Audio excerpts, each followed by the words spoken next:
Ah, sí, no, no te preocupes.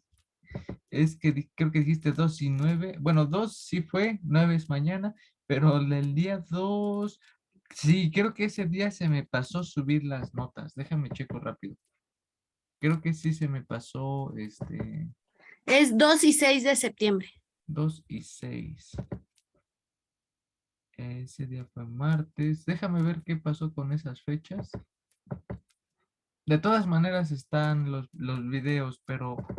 Sí, es que sí aparecen, o sea, sí Ah, aparece un archivo, ajá, ya los pero vi. no, pero yo no los puedo abrir. Sí, sí, sí, ya vi. Es que están en una cosa aquí de esta aplicación que los guardé en este formato que es alguna extensión, supongo que del tipo de esta aplicación. Déjame lo guardo de una vez como imagen. Gracias.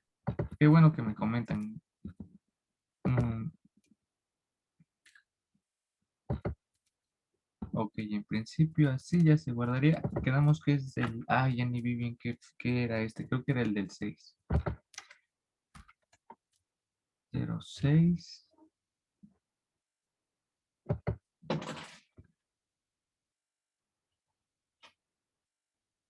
Y el otro...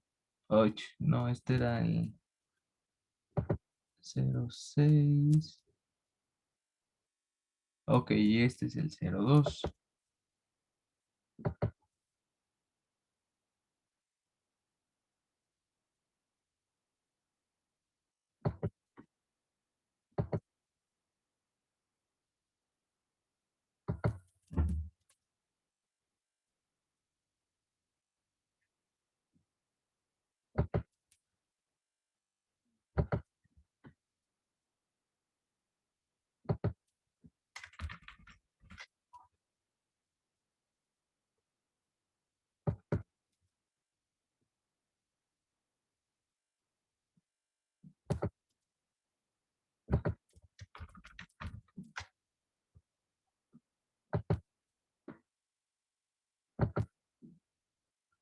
No, a ver. Bueno, si no, no se preocupen, en un momento más lo hago. Es que me causa aquí conflicto para dar estos archivos en el Linux. Se supone que aquí debo de poner PNG. Ah, creo que ya se puede. 02.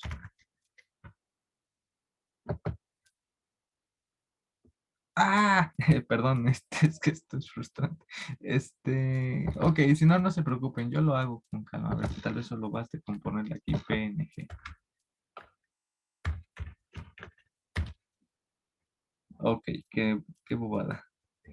En fin, voy a comenzar a grabar la sesión, pero...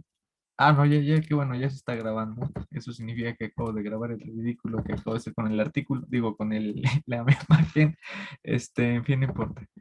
¿Qué estaba checando? Ah, sí, justamente estaba aquí checando este libro del Brown para platicar un poco de esta cuestión del teorema de existencia y unicidad con lo que vamos a trabajar un poquito el día de hoy.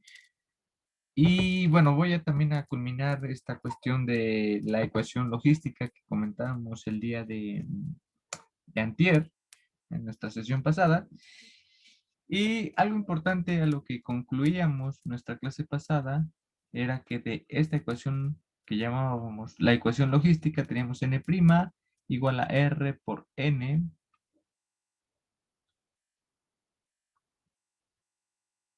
Ay, maldición, a ver, r por n más beta, no es cierto, no es más, es menos beta por n cuadrado.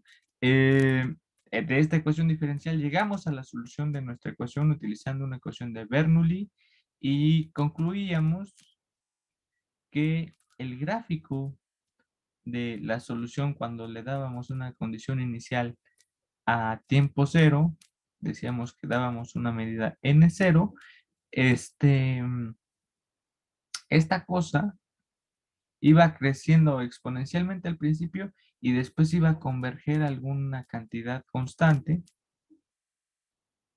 Y justamente algo interesante era ver cuál era dicha cantidad, ¿no? Y a esa población, a esa cantidad le llamábamos la población crítica. Sí, eso lo explicamos, detallamos la sesión pasada. Y lo que quiero platicarles el día de hoy es que ese mismo estudio o esa misma conclusión la podemos obtener sin necesidad de resolver la ecuación diferencial. Eso fue un boom en la época de Poincaré, o Poincare, como le quieran llamar, o bueno, como se pronuncie, eh, porque en la época de Poincare, o Poincaré, pues obviamente las soluciones de las ecuaciones diferenciales a ciertos problemas realmente se pueden complicar demasiado. Un ejemplo claro y clásico es el problema de los tres cuerpos, que pues básicamente es insoluble, salvo que conozcas métodos numéricos que son presentes en el cómputo y bueno, en la época de ellos o de estas personas, pues el cómputo para nada tenía cabida, ¿verdad? Actualmente muchas cosas las podemos resolver en la computadora, pero en la época de ellos, en la época clásica de este tipo de problemas, pues no existían, ¿no? No existía esa metodología y una alternativa para resolver ecuaciones o analizar, mejor dicho, ecuaciones diferenciales era eh, observar cualitativamente los comportamientos. Entonces ya no se centraba tanto en lo cuantitativo o en lo exacto, sino observaban comportamientos tangenciales en ciertas partes de tu problema y podían dar como comportamientos locales para ciertas soluciones. ¿Sí? Eso se llama análisis cualitativo, estudio cualitativo de los sistemas dinámicos y ahorita te voy a platicar cómo aplicar ese concepto o esa noción con este problema. Y es muy sencilla, vamos a graficar, hacer un gráfico concretamente de nuestra variable n contra n', ¿sí? Esto después lo vamos a definir un poco más formalmente cuando estemos ya en sistemas como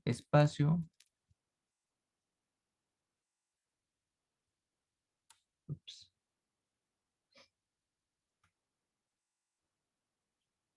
espacio fase y concretamente entraría en algo que después le vamos a tomar el apellido de extendido. En este caso no te preocupes por este último término. Realmente para nuestro ejercicio el espacio fase concretamente hablando sería solamente una dimensión, pero ahorita no es tanto ese el interés. Simplemente si graficamos n contra n' para este problema, ¿qué tendríamos?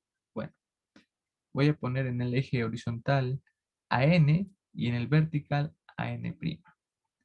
Cuando graficamos esta cosa, dados r y beta positivos y conocidos, pues la estructura de esta cosa es una ecuación cuadrática, ¿no? Como las que hacías en tu curso de álgebra de secundaria o cuando empezabas a aprender a calcular parábolas en tus cursos de prepa o acá en la licenciatura, ¿no?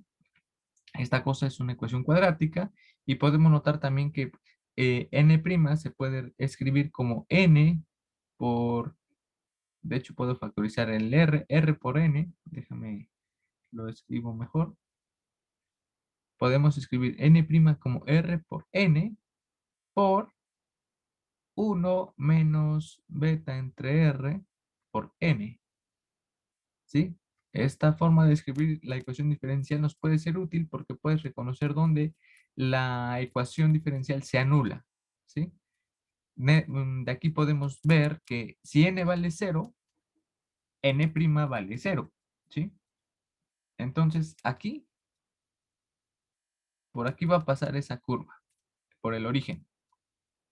El otro punto interesante es cuando este término, el de la derecha, también se anula. Y eso ocurre justamente cuando n es igual a r sobre beta.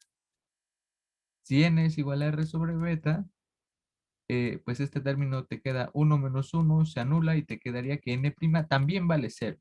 ¿Sí? Entonces, en algún lado positivo, por cierto, porque r y beta son números positivos, vamos a tener aquí r entre beta. Y en este punto se te anula la ecuación diferencial también. N' vale 0. ¿Estamos de acuerdo? Recuerda que si tienes en algún momento preguntas o dudas, con confianza me puedes consultar o preguntar y pues será un gusto checar cuáles podrían ser tus dudas. Ok.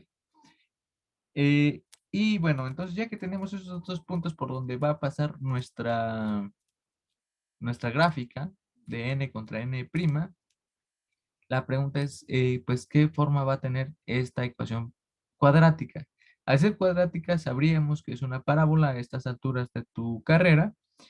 Y la cuestión es, por ejemplo, ¿para dónde va a abrir la parábola? ¿Para arriba o para abajo? Sabemos que va a pasar por estos dos puntos, por el 0 y por R entre B, en el eje N. ¿Hacia dónde va a abrir? ¿Los leo o los escucho? A ver, pongo esto por acá para leerlos.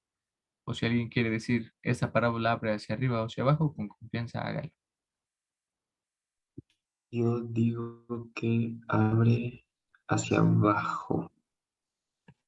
Hacia abajo. Hacia abajo, Sí. muy bien. Entonces también como me comentaron en el chat, pues directo, el mensaje abre hacia abajo, ¿verdad?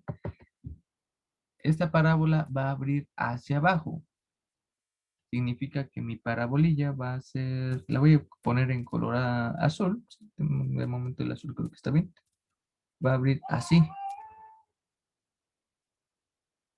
Podríamos pintar la parte en la que vamos hacia los negativos, pero el lado n negativo para la interpretación de nuestro sistema no tiene sentido n0, perdón, n negativo, porque estamos hablando o suponiendo que n es un tipo de poblaciones, ¿no? Entonces, n negativas no tienen sentido. Lo que tiene sentido en dado caso es n' positiva o negativa, y eso es importante en la descripción de este sistema con esta metodología del análisis cualitativo que te voy a explicar. ¿Por qué? Porque tú sí podrías tener subidas, o sea, el que n' sea positivo significa que tienes pendientes que son positivas, ¿no? O sea, eso es lo que significa al final de cuentas n'.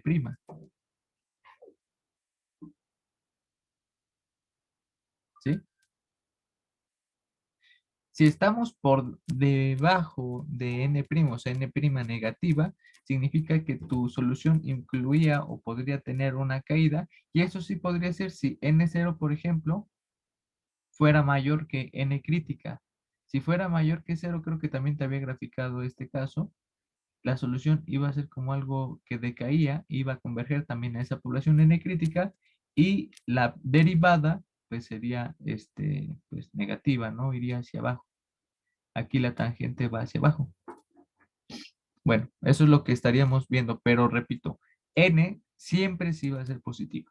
Entonces, vamos a tener del 0 hacia adelante la cantidad n, vamos a tener que la parábola va a abrir hacia abajo, y también podríamos intuir que n va hacia abajo porque piensa esto, mira. Esa es una forma, bueno, que en lo personal me resulta un poco más cómodo o fácil ver si abre hacia arriba o hacia abajo. Siempre observa el término polinomial más alto. En este caso es el cuadrático, y ve su signo. Su signo es negativo. Cuando tú crezcas este número n, el más alto, el de mayor potencia, siempre va a predominar sobre lo demás. Y si es negativo, significa que va a acabar en los negativos, ¿no? Si fuera pues, positivo, va a abrir hacia arriba, etcétera, etcétera. Sí, es una forma que creo yo podemos utilizar para saber hacia dónde se va a dirigir una curva, especialmente si es polinomial, ¿no? En fin, ya tenemos nuestra parábola, sabemos que abre hacia abajo, y ahora vamos a hacer esto, vamos a graficar un campo vectorial unidimensional. Vamos a hacer este campo vectorial, vamos a graficar el campo vectorial producido de n hacia n'. Tú ya sabes un poco de álgebra, bueno, ya sabes álgebra lineal y sabes qué son los campos vectoriales, sabes todas las propiedades que debe obedecer algo para que sea un campo vectorial. Entonces yo puedo decirte, a ver, grafícate el campo vectorial que mapea n a n'. Tú sabes que el campo vectorial, como su nombre lo indica, es una familia de vectores que pueden estar en muchas dimensiones, en dimensiones que pueden ser continuas o discretas, y en este caso es una que simplemente va de R a R, es decir, una flechita en una dimensión, ¿sí? Porque n está en los reales y n' pues también está en los reales, ¿sí? Entonces su campo vectorial vive simplemente en una dimensión, ¿ok? ¿Qué tendríamos que graficar como campo vectorial? Bueno, cualquier número n, es decir, si yo pongo aquí un numerito, ese va a tener atribuido una flechita. Y la magnitud y dirección de esa flechita te la va a decir justamente quién es R por N por 1 menos beta entre R por N. Entonces, por ejemplo, si estamos en N igual a 1, pensemos que aquí es el 1, decías, bueno, R por 1 menos beta entre R por 1, ¿sí? Y eso te va a dar un número que podría ser positivo o negativo dependiendo de quién sea R entre beta. Para este caso, supuse que el 1 estaba aquí, entonces la flechita te va a apuntar hacia el lado positivo. Y eso es fácil de ver, ¿por qué? Porque si tú ves cómo está esta gráfica, pues N' para, para esta región es positiva, ¿no? Aquí es N', ups, N' mayor que 0 y la parte de abajo, pues N' menor que 0. Entonces, por ejemplo, si tú no estaba antes del valor R entre beta, pues estás en el lado positivo. Entonces tu flechita va a apuntar hacia la derecha. Es una convención que siempre usamos cuando graficamos campos vectoriales. Si tu 1 hubiera estado del lado derecho del valor R entre beta, tu flechita iría hacia atrás porque esa cantidad ya caería en un valor negativo, ¿sí? No sé si me doy a entender cómo sería el gráfico del campo vectorial punto por punto. Si no, pues repito, puedes consultarme, preguntarme. El punto o lo que es interesante es que dada esta gráfica, independientemente de dónde haya quedado el 1 o no, es que si tú estás en el valor entre 0 y R entre B, el campo vectorial que estaría graficando apuntaría hacia la derecha, porque aquí N' es positiva. Entonces voy a graficar flechitas que apuntan hacia la derecha. Si estoy en el lado en el que N crea N' negativa, es decir, de este lado, las flechitas apuntarían hacia la izquierda todas, ¿sí? Y este segmento de información ya nos da el comportamiento cualitativo de nuestra solución de la ecuación diferencial. Esto vive en una dimensión, ¿sí? El campo vectorial que estoy graficando son flechitas que o van hacia la izquierda o van hacia la derecha, porque es o positivo o es negativo M', ¿sí? Bueno, esto ya nos dice cuál es el comportamiento. Y puedes preguntarte, oye, ¿cómo? Bueno, vamos a tener atención concretamente a este punto.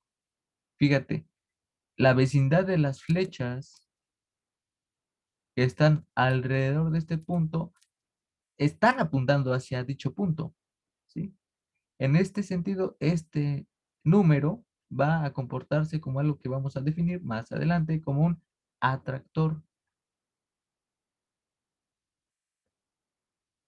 Y en la vecindad, bueno, salvo este pedazo, el que corresponde a n negativa, de este lado, n es como una fuente, perdón, el punto es como una fuente, las flechitas salen de él, a diferencia de en donde las flechitas apuntan hacia él.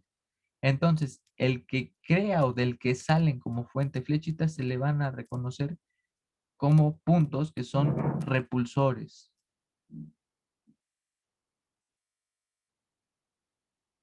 Y a los que literalmente apuntan o atraen los campos vectoriales a esos puntos se les va a conocer como atractores.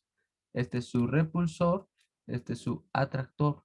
Y el atractor, ¿qué te dice o qué te da qué información te da? Bueno, te dice, pues dada esta información, dices que el límite, en este caso, por ejemplo, cuando t tiende a infinito, para n en función de t va a ser justamente r entre b, porque es el atractor que tiene las soluciones. Cualquier solución que sea dependiente del tiempo para lo que estás graficando, va a converger a r entre b, sin necesidad de haber resuelto la ecuación diferencial que se correspondería como a esta parte. ¿Sí? Y ya habíamos definido casi al final de la clase que esto lo conocíamos o lo identificaríamos como la población crítica. Entonces la población crítica justamente es R entre B y lo que te dice este gráfico es que las soluciones van a converger a dicho valor.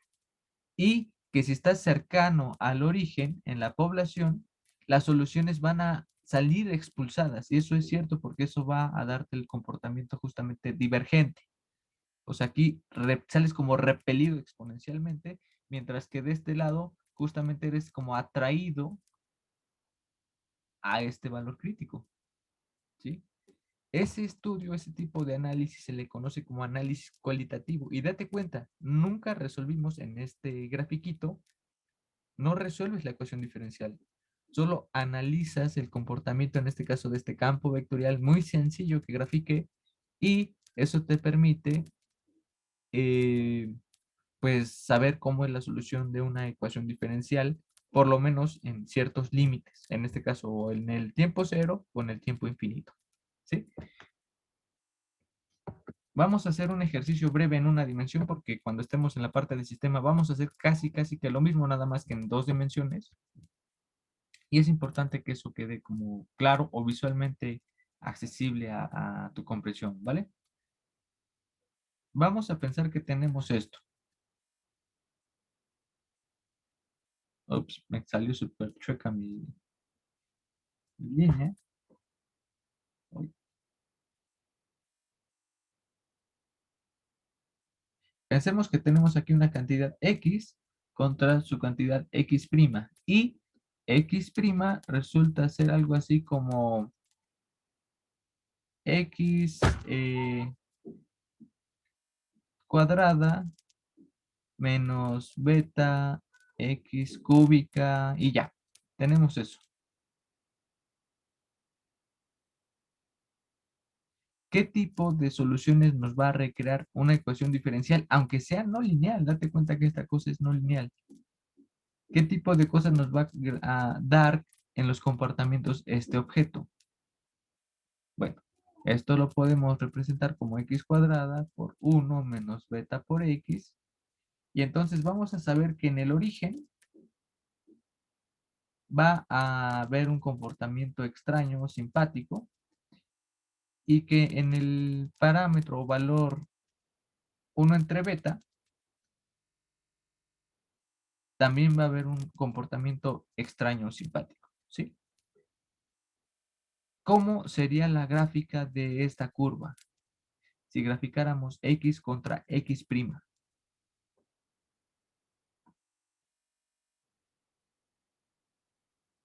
¿Qué nociones tendrían para hacer este gráfico?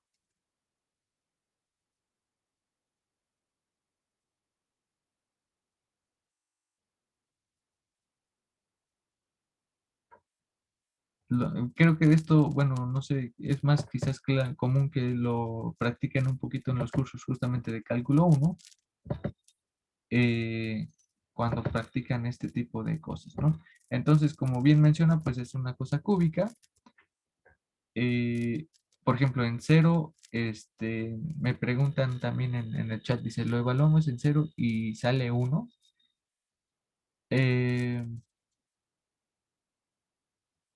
No comprendí bien tu pregunta. Supongo que te refieres a esta parte, ¿no? O sea, si evaluamos esto en cero o en x igual a cero, se te anularía x', justamente. O sea, en x' evaluada en x igual a cero, te da justamente cero, ¿no?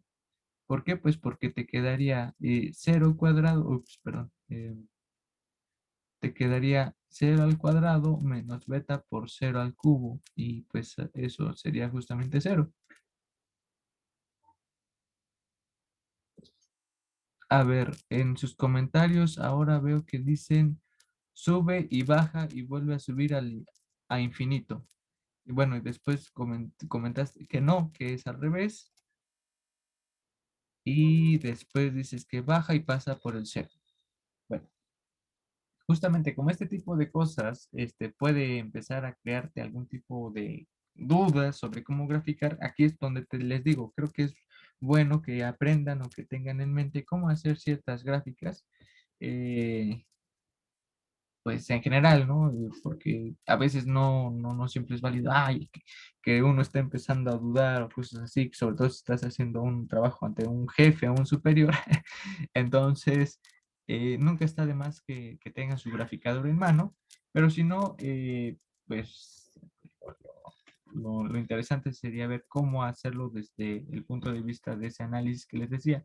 Fíjense, si analizamos X cuando va muy grande, la cantidad cúbica es la que predomina e iría hacia abajo. Entonces, esta cosa, tentativamente, para X mayores que el valor 1 entre beta, sería negativa. Apuntaría hacia abajo, o sea, decaería, ¿no? Y en la parte intermedia, creo que tendría esta forma. Y aquí en la parte negativa es donde sí tengo una confusión. A ver, si tenemos una parte negativa. Ok, creo que no estoy del todo seguro, honestamente, pero creo que en la parte negativa, este objeto pasaría así. De hecho, creo que eso sería lo más indicado.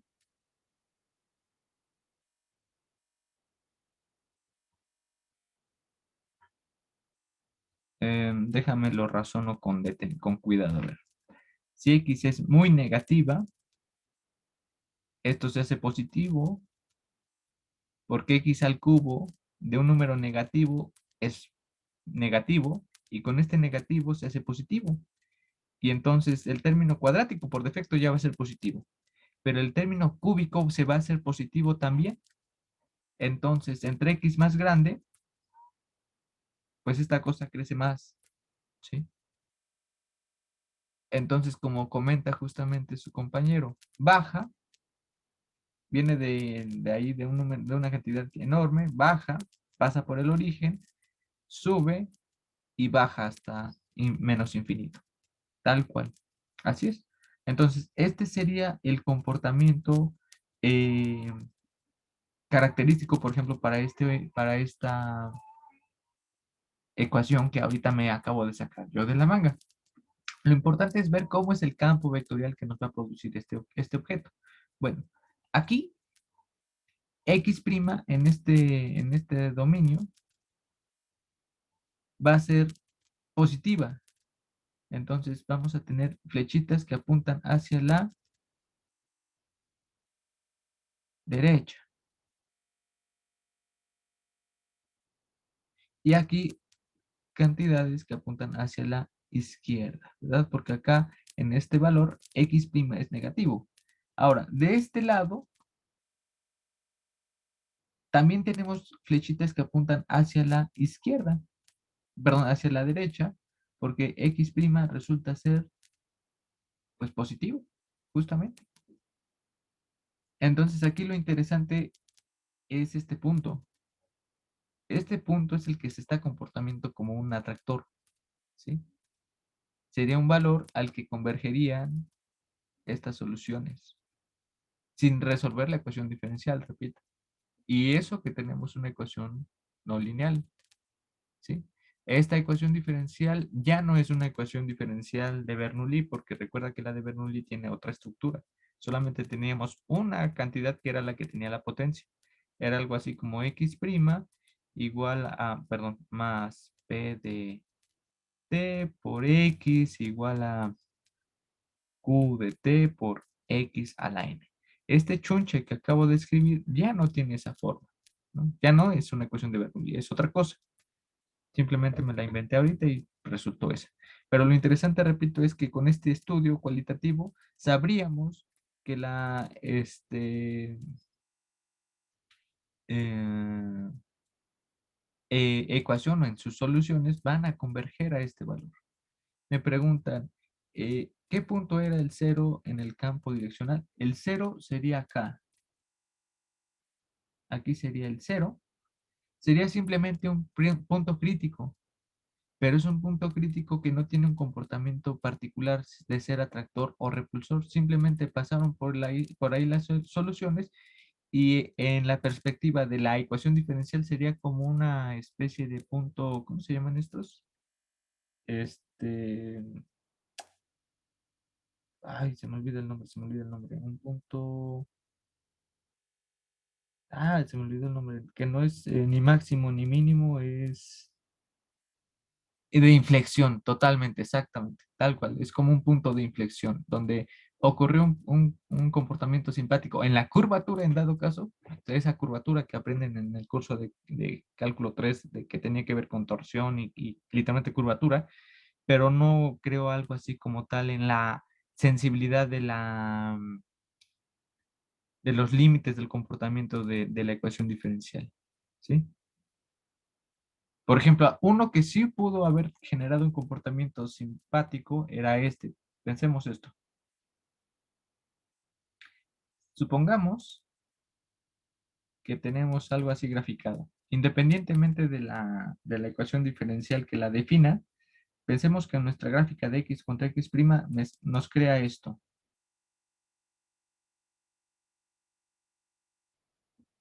Esto creo que sería como que x' proporcional a un polinomio de orden cuarto, ¿sí?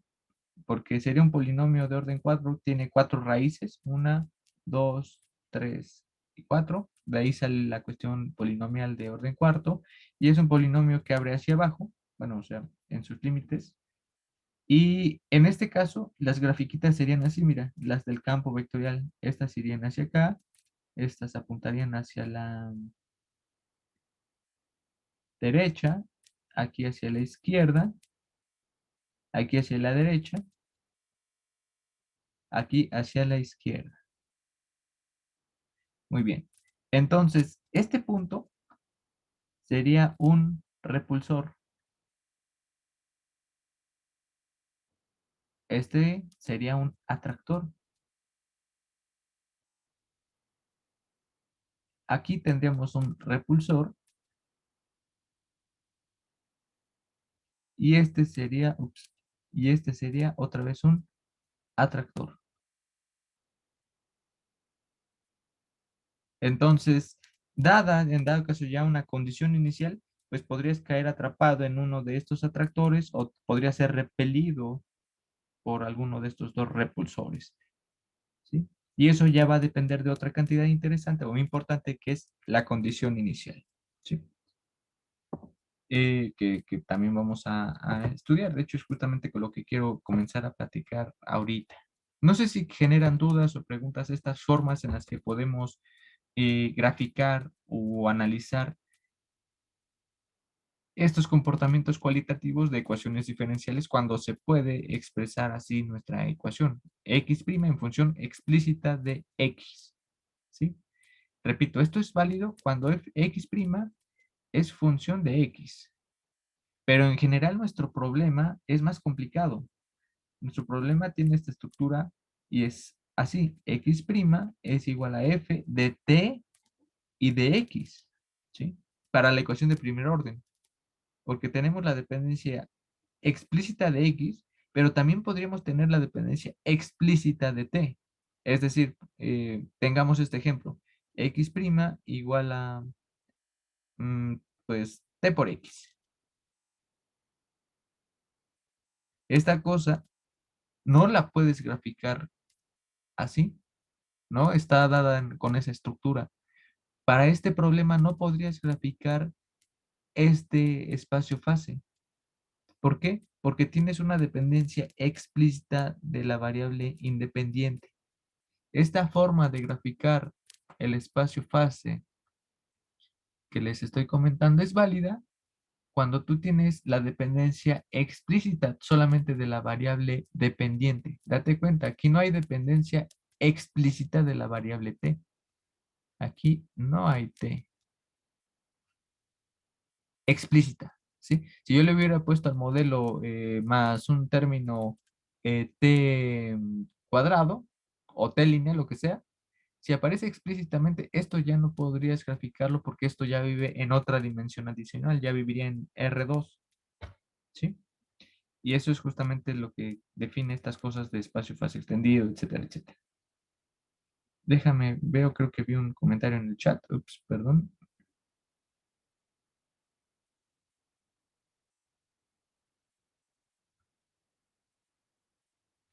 Preguntan que si el exponente tiene que ser con números naturales en el chat. como 2, 3, 4 y así. La respuesta para este problema, sí, para esto sí los estamos pidiendo con números naturales, es decir, que tengan una estructura polinomial, pero para el espacio fase, o sea, estas cosas que estamos graficando aquí, no necesariamente tienen que ser polinomiales. Quizás entendí mal tu pregunta, pero la pregunta era sobre la ecuación de Bernoulli. Si la ecuación de Bernoulli, que tiene esta estructura, tenemos que utilizar n natural, y la respuesta es sí. Si tú te referías a esta pregunta concretamente hablando, si, al graficar x contra x', el polinomio que esté graficando tiene que ser ahora sí que con valores enteros, la respuesta es no. En general puedes tener cualquier función, la que sea, que puedas representar explícitamente en función de x. Lo que puedas graficar de eso, eso ya es válido. No importa que sea un polinomio incluso. ¿Sí? Por ejemplo, yo podría tener esta ecuación diferencial. X' igual a seno de x. ¿Qué función resuelve esta ecuación diferencial? Bueno, resolver la ecuación implicaría un problema de una ecuación no lineal, porque seno de x pues es no lineal. ¿Se puede resolver? Sí, sí lo podríamos hacer. Pero como ahorita estoy platicando del análisis cualitativo, la gráfica de este objeto pues es la función seno, literalmente. Y la función seno sabemos que tiene esta forma. Me quedó pésima la gráfica, pero también puedes hacer este campo vectorial y entonces las grafiquitas de estos vectorcitos nos dan ya la información de hacia dónde apuntarían o hacia dónde convergerían ciertas soluciones o de dónde saldrían ciertos comportamientos. Y una cosa importante es que esta función es pues eh, periódica, ¿no? Eso ya lo sabes. Y lo podemos también ver en sus puntos críticos, en los puntos donde el x' justamente vale 0, y siempre vas a tener una cantidad indefinida o infinita de puntos que van a ser repulsores, repulsores, repulsores, y otra de atractores. Atractor, atractor, atractor, ¿sí? Si no mal recuerdo, seno de, por ejemplo, de pi medios, justamente vale, no es cierto, seno de pi, perdón, vale 0, seno de 2pi también vale 0, pero el periodo de la función seno es 2pi justamente. Entonces date cuenta, en los que son múltiplos de pi,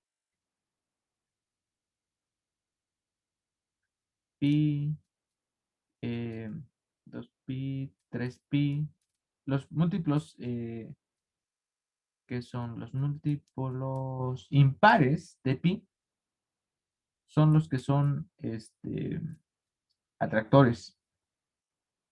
Y los múltiplos que son pares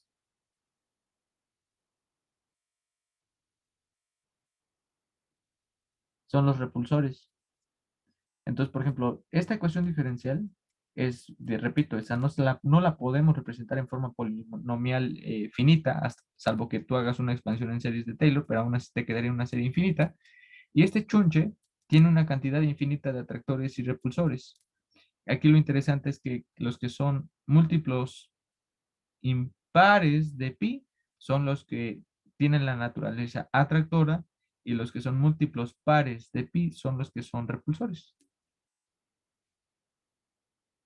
Me preguntan, entonces ¿es normal que algunas funciones tengan varios puntos atractores? La respuesta es sí.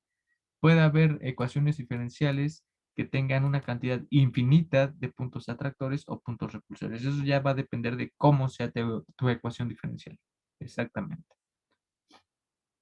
En fin, bueno, creo que casi que la clase me la comí en esta parte de la forma en la que uno puede visualizar con un campo vectorial muy sencillo. Repito, es graficar este campo vectorial, perdón, este. Con esto ya podemos tener la noción de lo que es el espacio-fase, así se denomina este campo vectorial.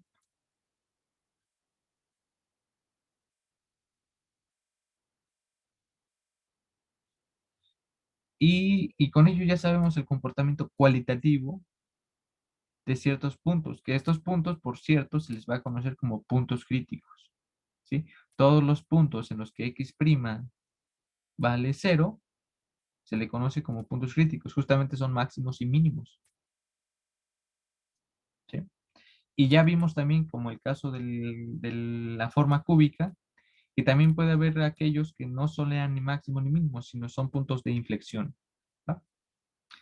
Bueno, no sé si quedan dudas o preguntas. Creo que esta parte conceptual es importante, sobre todo en la parte de sistemas, porque vamos a hacer diagramas parecidos, nada más que esos van a estar en R2 y son más ricos, porque no solamente vamos a tener atractores y repulsores, vamos a crear cosas un poco más exóticas desde la perspectiva geométrica y nos vamos a quedar en ese lado un poco más geométrico para interpretar pues ciertas naturalezas de las soluciones de ecuaciones diferenciales. Y no es necesario necesariamente resolver la ecuación diferencial para interpretarlas o resolverlas, ¿sí? En fin, no sé, ¿alguien tiene preguntas? ¿Tienen dudas? ¿Todo claro?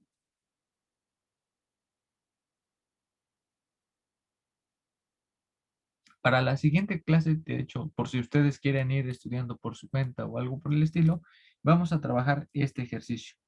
Vamos a tener la ecuación general en principio no lineal, genérica, va a tener esta estructura, va a ser una función que tiene una variable independiente, perdón, su variable dependiente, arbitrarias, las vamos a expresar así.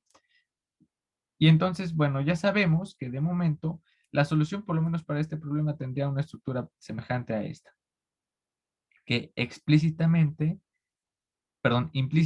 daría solución a tu ejercicio, ¿sí? Date cuenta que la F minúscula y mayúscula son diferentes, ¿sí? F mayúscula representaría la solución implícita y la F minúscula representa la función que contiene la información de tu ecuación diferencial, ¿ok?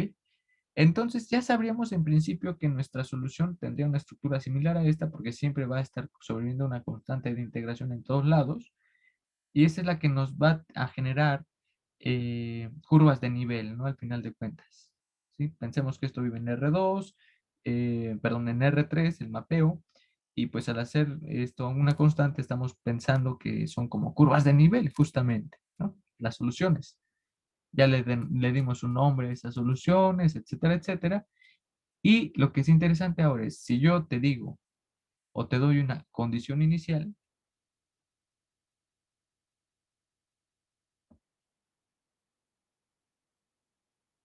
significaría que a un tiempo inicial cero, que de momento sí lo vamos a tomar como el cero, por simplificación aritmética o algebraica, perdón, en algún momento sí vamos a hacer un poquito de talache y nos conviene que desde el principio esta cantidad sea cero, no pasa nada, este, tengamos una medición inicial, ¿sí?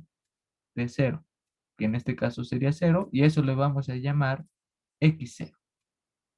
Entonces, cuando tengamos esta construcción llamada condición inicial, nuestro problema va a resultar en saber si esta constante es única, ¿sí? Entonces, f evaluada en t0, x0, justamente te daría la constante que satisface dicha construcción, ¿sí? Eso se conoce como el problema de la condición inicial. Ok. ¿Qué estamos haciendo? Pues lo que estamos haciendo es, tú tienes esta cosa de soluciones, no sé, son gráficas que tienen pues como mapitas, como lo hacemos, son curvas de nivel de algo, que pues está definido por justamente la función mayúscula f, ahí está. Son papas, ¿no? Ahí como si quieras pensarlo, son curvas. Y entonces cuando te digo, fíjate que en el eje T te doy un valor específico, en este caso el cero. Ah, bueno, aquí está. El cero, y te digo a T0 tengo la medición X0. Entonces, esta curva que toca ese punto justamente sería única. La cuestión está en saber o ver cómo demostrar eso. cómo saber si eso es válido. Para cualquier parte pues claro, que tenga esta implicación, o cualquier tipo de solución que tenga esta implicación, ¿sí? Eso es lo que vamos a hacer la siguiente clase. ¿Cómo vamos a hacer esto? Bueno, el punto de partida va a consistir en que esta curva, que aquí tocó a esta condición inicial, vamos a irla como recreando. Ay, perdón, ahí pinté con blanco, no se ve. Esta curva la vamos a ir recreando con una cantidad iterada.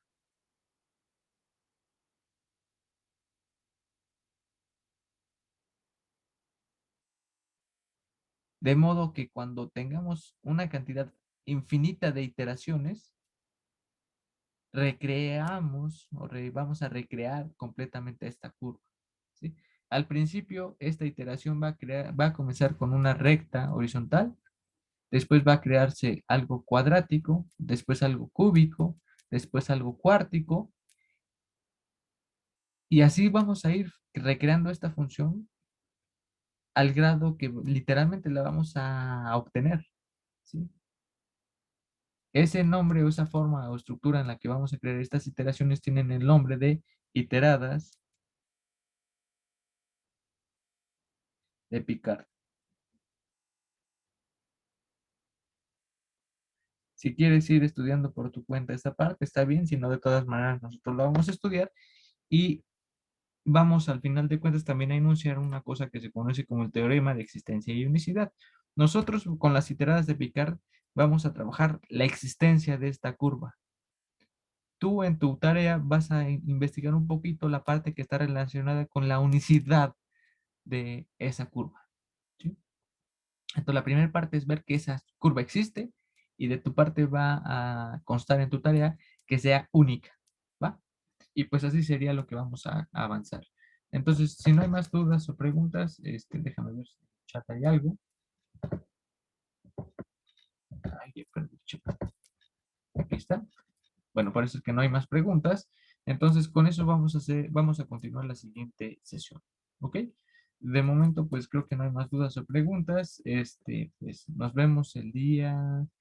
Voy a ver, platicar con mis ayudantes si mañana doy la clase o no. De eso creo que va a depender más de los ejercicios que ustedes lleguen a requerir. Creo que ahorita no son tan necesarios porque es un poco más conceptual esta parte de las ideas de Picard y preferiría avanzar en ese lado, ¿no? Pero bueno, lo voy a platicar. Y ya les comento en el Classroom si mañana hay clase conmigo o con sus ayudantes. ¿Va? Bueno. Veo que hay un profesor. ¿Tiene un segundo? Claro que sí. No sé si quieran hablar ahorita o quieren que platiquemos como en forma cerrada. Bueno, me refiero al final de la clase, ¿no? No sé.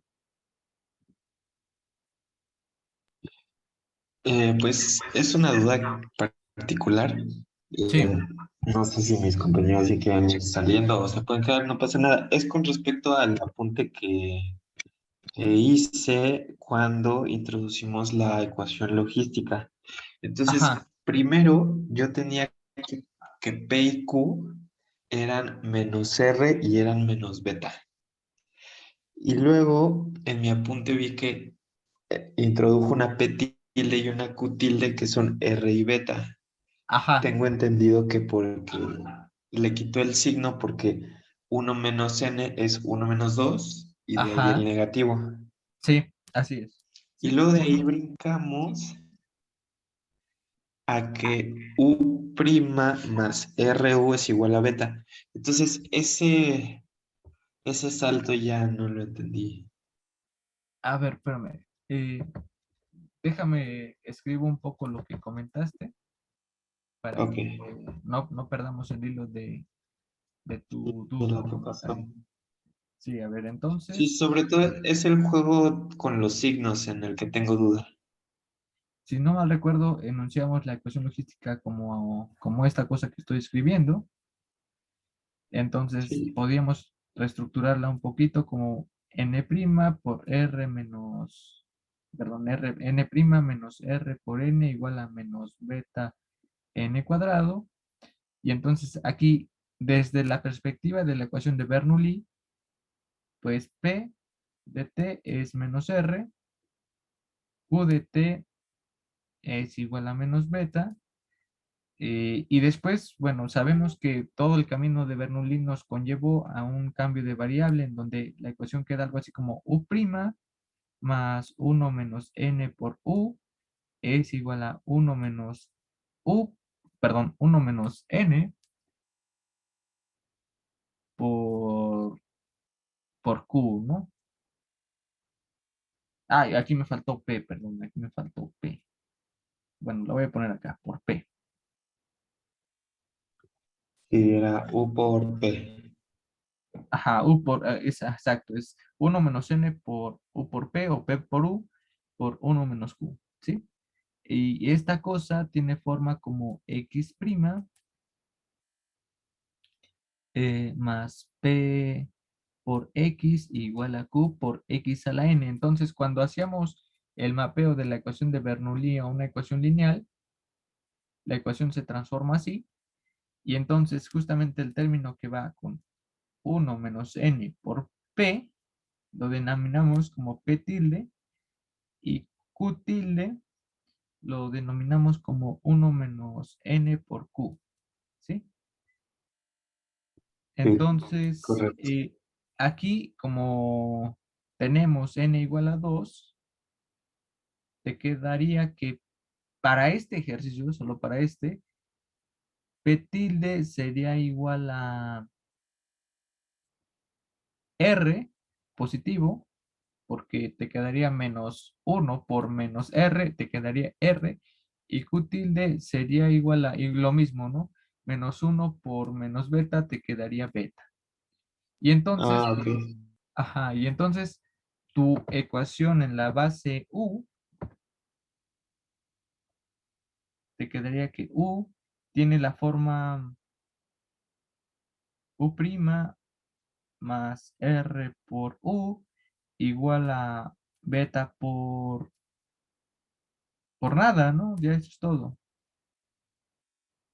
Eso es todo, ¿sí? Y Ok, entonces esta cosa ya la resuelves como una ecuación de primer orden, o sea, de las sencillas, o sea, ignoras si quieres la letra U, puedes llamarle Z o otra vez X' o como tú prefieras, y entonces aquí ya la resuelves como una ecuación de primer orden lineal. perfecto. Sí, Sí, sí, está sí, bien, profesor. sí, Muchísimas gracias. va que va. Sí, sí, sí me quedó claro. Perfecto. Gracias, Bueno, profesor. Hasta luego. hasta luego, bonita tarde.